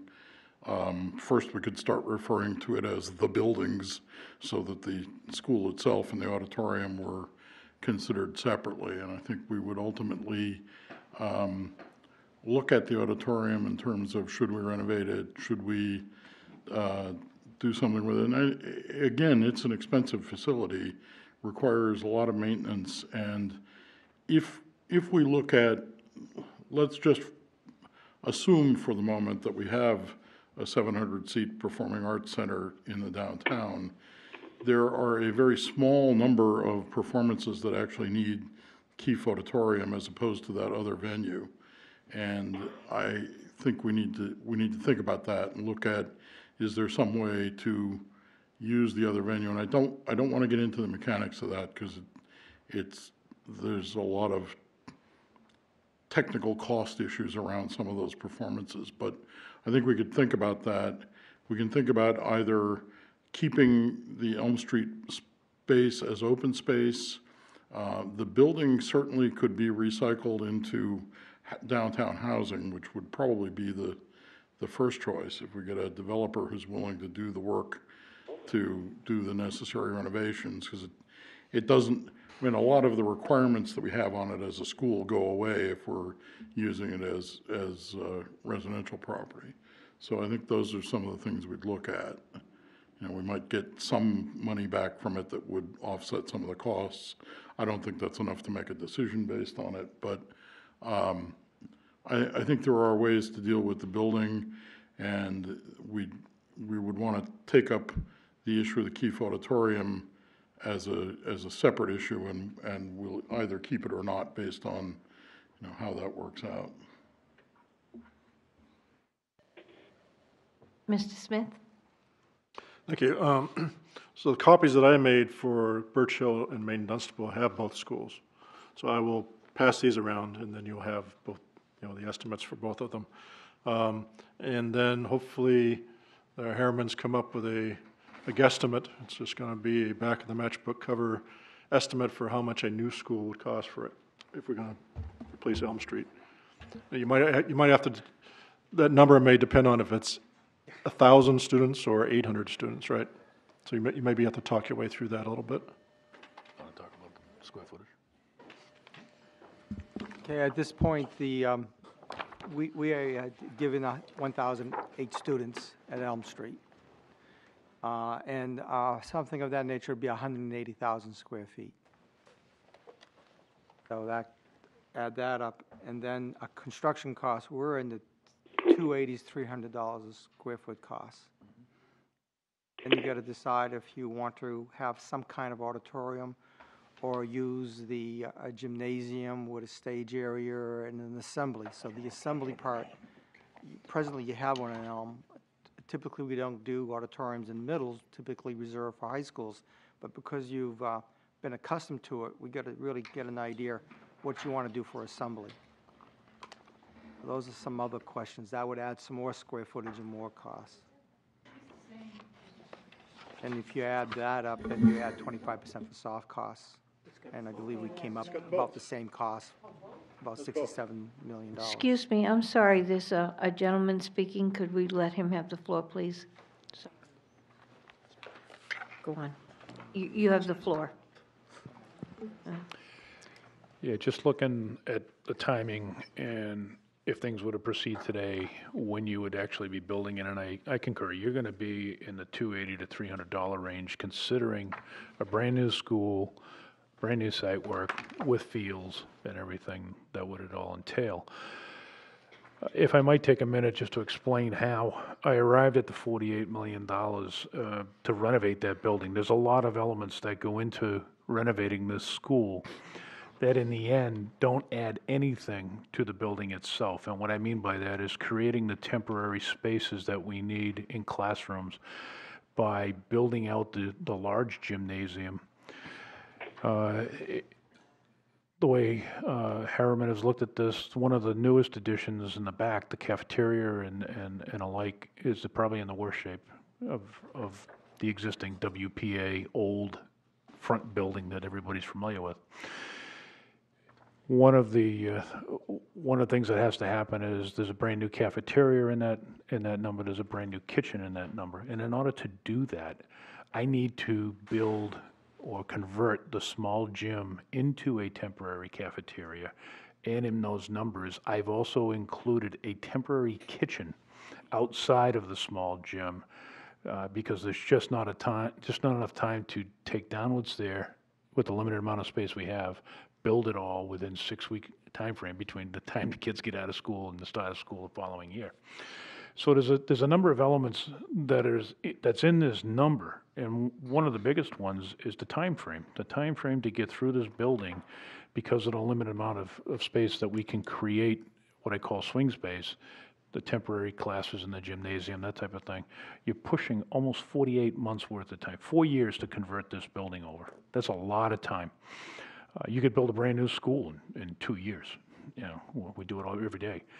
So there's a tremendous amount of cost, not only in what you're doing, but how you're going to get through and get around while you're keeping the school up and operational.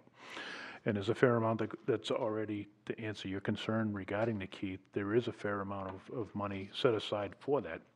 However, based on the reviews that these two gentlemen to my right have done, you could still spend close to, and correct me if I'm wrong, but you could get up to another $1 million in sound systems and lighting systems, acoustics, to improve what's already there if you really wanted to make that a first-class, symphony hall.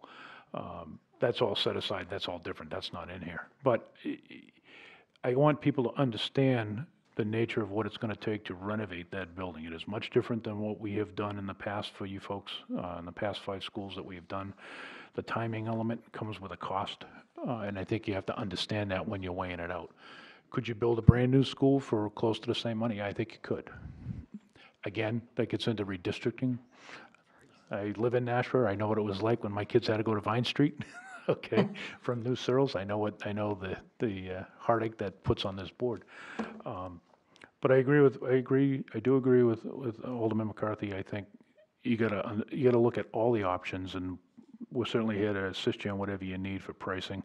I think you gotta look at what it's gonna take to put a new school in, get some firmer numbers than what you have on the napkin that you have tonight, on the back of a napkin.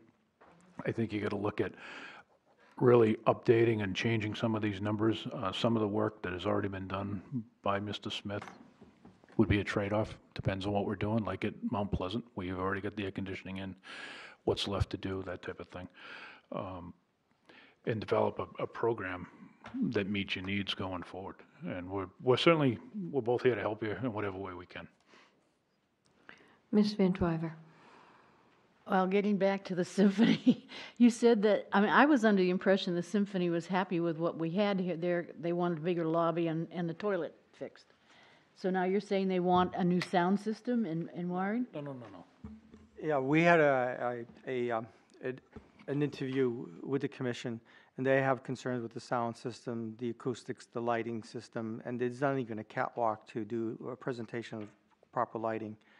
But that's for plays and things, right? Right. Not necessarily the symphony. Correct. Okay, gotcha. Thank you. Well, I was just going to say, when you spoke to the temporary kitchen and all the portables in the 4-year, that's all money that we would spend and not get anything back from. We wouldn't be able to use that again. That's correct. It's just temporary, but it's gonna, any idea what that figure would be? I can go back over it, but it's probably pushing, if I had to take a guess, based on the time element too, to get through it, it's a few $1 million by the time you're done. Wow. You're talking 4 years of time for us just to be on site to manage the process. That's well in excess of 2-3 years what it's been taking us everywhere else. Part of it's the size of the school. Part of it is there's no swing space at all. That place is packed.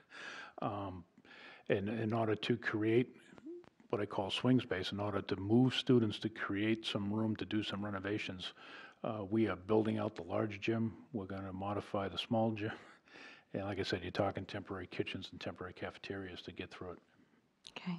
Alderman Dowd and Alderman McCarthy. Yeah, one thing, and the reason to go, that Alderman McCarthy was talking about doing an overall plan is, much like the misconception on the arts when we said it's going to be $15 million. That doesn't mean we bonded $15 million that day. We haven't even bonded the $2 million for the acquisition of the building yet. City has its own money that they spend, and then the treasurer for that goes out and does the bonding. So the bonding goes along as expenses are incurred. So if you have a 2-year project, you're not going to bond $10 million day one of the project. So with having a long-term plan, we can figure out how this fits into the bonding plan and gives us a much better estimate of what we can approve. Alderman McCarthy. Yeah, Carl, your figure includes, well, first of all, in addition to the lost costs for the swing space, et cetera, it's going to include 48 months of general conditions rather than 24, which is a substantial increase. That's what I was referring to. And is there, I forget, does that include or not include doing anything to the floors? That does not include, we talked about that earlier before you arrived, that does not include any major structural repairs to the floor, if it's needed. You think there's a question about that? There's a question of how bad it may be. The magnitude. Yeah, the one thing I was going to say was, in that regard, when we did the 2 high schools, we built this high school first and had a lot of learning curve going into the other school. But when we did, we ended up with a whole bunch of unanticipated costs in the millions of dollars because of things we had to mitigate. We don't know what we're going to get into when we start tearing Elm Street apart. That's been there 80 years. That other high school was only around 20 years, so. Mr. Kaufman, did you have something? Yes, I'm glad Dr. Mosley's back. I was going to say I like the idea of the touring that he had suggested earlier to get a feel for just really what we're talking about. My inclination is, long-term, I think the district would better be served by a new middle school, but I would like to see if we can temper its size by the idea that Alderman Dowd suggested about perhaps adding a wing over at Pennachuck or at Fairground, and maybe being able to get by with a smaller footprint for what would be the future middle school. And I think it's the intent. I would like to see, the athletic fields, and we build if we're going to spend $40+ million, it should be worthy of a $40 million building. It should have athletic fields in it, and I'd like to see if we could put STEM labs, CTE labs right into the middle school and even that elementary school. We can build that portal from beginning to end. Thank you. Okay, is there anybody else? Alderman McCarthy? Yeah, and we had talked before about the issue with maybe increasing the size of Pennachuck, and I think my suggestion at the time was we need to understand what the enrollments look like and what the sort of natural boundaries of the 3, if we were to do that, what the natural boundaries of the 3 new junior high districts would be, so that we can understand, it may make sense. You may look at that and say it's obvious that you should put 200 kids in Pennachuck and move that around so that the capacity of the new school would be 800 and not 1,000. And I totally agree with you on whatever we can do for STEM labs and that sort of stuff. I just want to say thank you for, you weren't here, but I made the comment similar to yours about really understanding the enrollments to really help drive the decision. So I think that's an area where we have to spend a little bit of time. Thank you.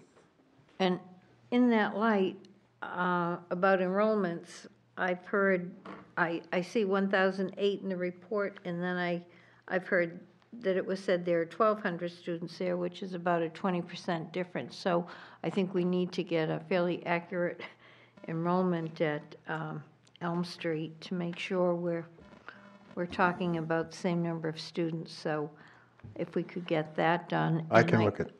I think, who's doing that? I'm Thank sorry. you. I cut you off, I'm sorry. No, I just didn't see where the voice was coming from. But I think at this point, what some people would like to see, I did a tour with the principal. Who else was there? Sean, you were there, and there were a lot of explanations. I know we didn't mention there could be asbestos in some of the underlayment and the tiles, getting that up, and that always runs into money. So I think the first thing for the board, I think those members that would like to have a tour, go through the school and see some of the issues there at Elm Street, we should get that done as soon as possible. And then we'll go from there and see where we have as our priority. I see Elm Street as the #1 priority. That's where I am at this point.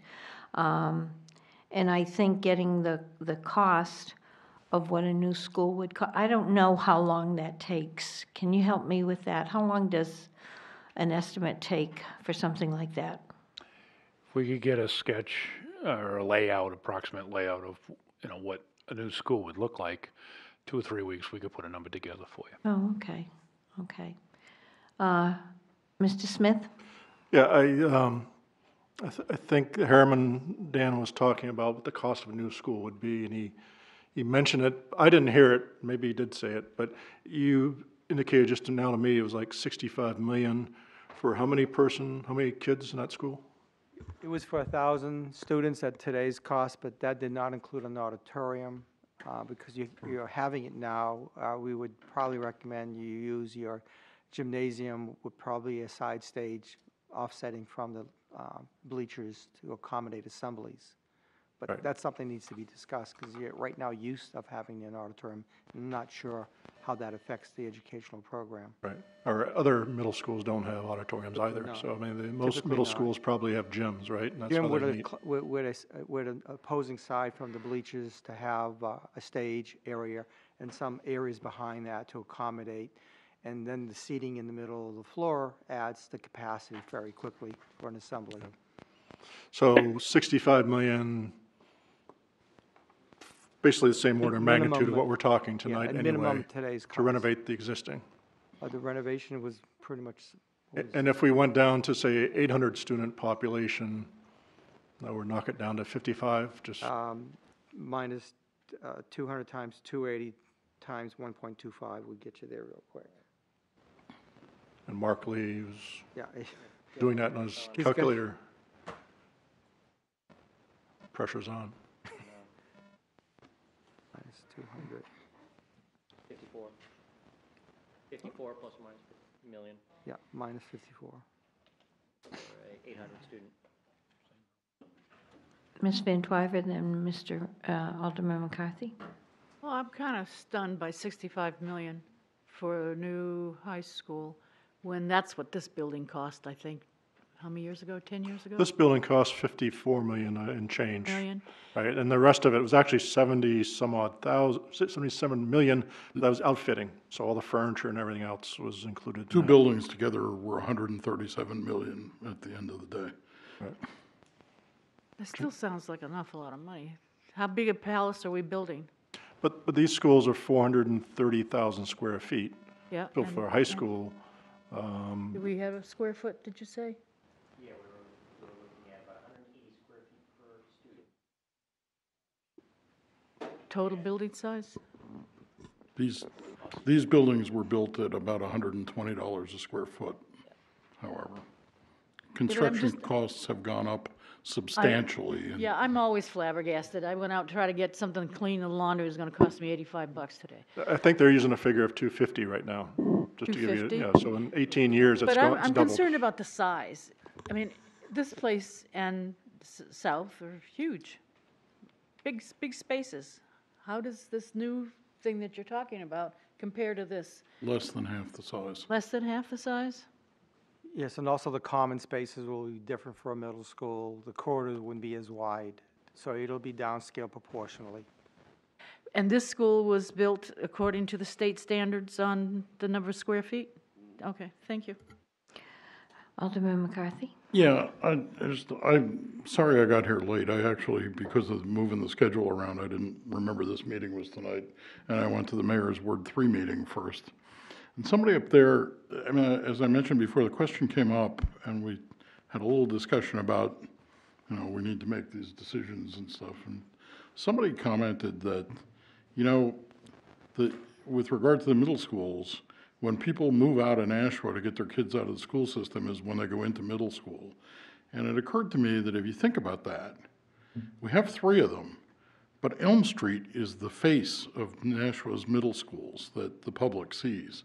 So, we should think about that carefully in terms of, as part of the equation, what's the perception that we give as a school system in terms of the education we're giving to our kids by the things that you see in the system.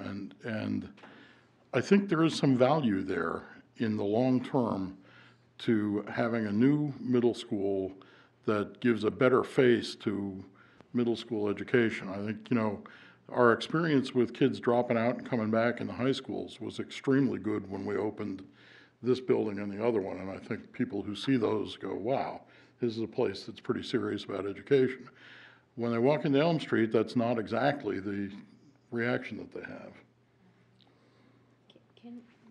Sorry, can you give the statistics of what happened when Pat Corbin opened this building to students that were going to other schools? Pat told me that he had, when this building opened, he called every kid who had dropped out the year before personally and gave them a tour.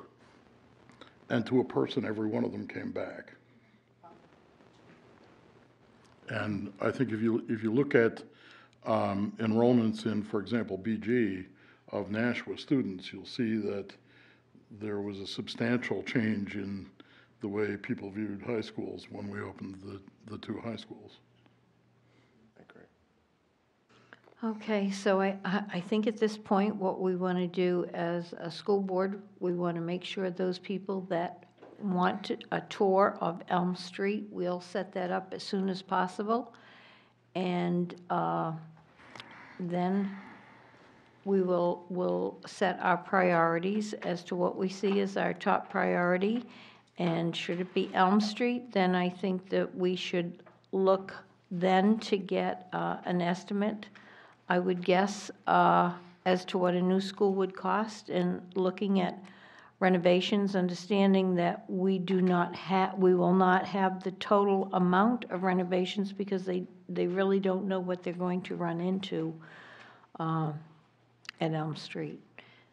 Is that how others see it as we move forward? Or have I missed something? Mr. Kaufman? I think generally, I agree with you. I think the board should also think about what it wants this building to do, what basic core functions we might want, if an athletic field is in or out. If, my thing about special ed or a destination for other districts, those kinds of, because they can't lay out space if they don't know everything we want in there. So I think there's some, obviously, work the administration needs to do around that. Board members may have some input into things that they have an interest in. And I'd like to feel as though when we hand it over to, is it JSSB, if that's the correct name, that we're giving them something that is a complete answer to the question, what do you want for Elm Street? You want it new, you want it to have this, you want it to have that, so that when we hand it over, it's in the hands of the people who are implementing. Alderman Dowd. Yeah, when you give it to these people over here to design the school, they're gonna come back and ask you 1,000 questions, because they don't wanna go off and start drafting up things that you don't want, and vice versa, so, I wouldn't worry about it beforehand. When you make the decision to go for design, now you'll get all the questions you need to answer. Okay. Mr. Donovan. Yeah, the way I saw the process, once the Board of Ed agrees, if the Board of Ed agrees its number one priority is to investigate whether to build a new school, for new middle school, or to renovate Elm, to me, the board would say, okay, that's what we'd like you to do. That then goes to construction and JSSBC. That work should be done there. We don't want to do all that work here. Right. That's what those two bodies are for. Right. So I think that's, and if at the same time the board says, and by the way, we'd also like to maybe move forward on Birch Hill or something, whatever the board decides, those could be two things. They could both be done in that committee at the same time. So it's just, you know, as the board gets everything together, that kind of work of what the building would look like and this and that, that's where that work, in my opinion, should be done. I think traditionally that's where it has been done. I Yes. think, but the board does have to make the decision about their top priority. Exactly. Okay. Ms. O'Hensy? Thank you. I'm wondering about the tours that you recommended. Is it just going to be of Elm Street, or are we going to see the other 2 or 3 schools so we can decide what the priority is? Sean, Mr. Smith? Probably for the superintendent to answer, but, I mean, we'll set up whatever you like. I mean, I'd be happy to personally lead the tours, Elm Street and all the other 3 schools. We'll just set up some sort of schedule and go from there. Okay, and if we could do that ASAP? Yep, we can do that. Thank you. I just want to thank Alderman Dowd, Alderman McCarthy, the 3 gentlemen that have been working with us. I know I've seen you quite a bit lately, and you know, we've just started on this, but thank you so much for taking the time to spend with us, explain things. I think you've done a great job. Mr. Smith, Dr. Mosley, Mr. Donovan, and the lady who came to sit through this patiently. Thank you so much. Looking for a motion to adjourn. Okay. Second. Second. Roll call. On the motion to adjourn, Mr. Mosher, Yes. Mrs. Oden? Yes. Mr. Kaufman? Yes. Ms. Raymond? Yes. Ms. Timmons? Yes. Ms. Hohensie? Yes. Ms. Van Twyver? Yes. Mr. Guarino votes yes. Ms. Porter? Yes. The motion carries unanimously. At 8:35.